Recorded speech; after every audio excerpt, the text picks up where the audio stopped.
O, ayan. Lumabas na rin siya. Tara. Ay, kaya nandito yung mga tubong wala, naubos nyo na yung damo dyan. O, hindi kayo manok. Si kambing lang. Hindi pa kayo napiyensahan.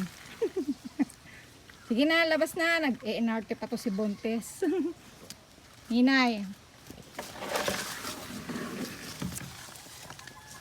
Wala na yari manok! Hala, kunin mo. Ako, nakatakas tong isang manok na to. Buti na lang tong anak ko marunong na huli. Idadaan lang. Grabe ka naman. Ah, pagsulog!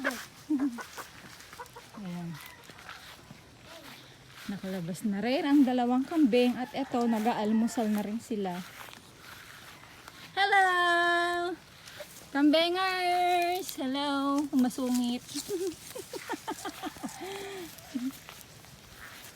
Ayan. Uy, tatali mo pa. Itali mo. Ayan, ang buhay probinsya. Tahimik at malayo sa makasalanang lugar. Char. Tahimik lang yung ganito. Ganda yung ganitong buhay. Yung nalilibang ka sa mga ganitong klaseng mga gawain. Nalalayo ka sa kasalanan. Kasi nga, busy ka sa buhay.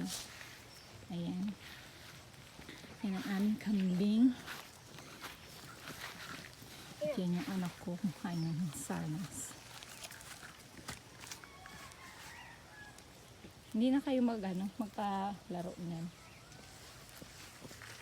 Sisiawan na ito. Okay. Yun lamang po guys. Ang ganda ng sikat ngayon ng araw. Pero makulimlim pa rin siya. Parang meron pa atang buntot ng bagyo. Ewan. Yun lamang po guys. Babu!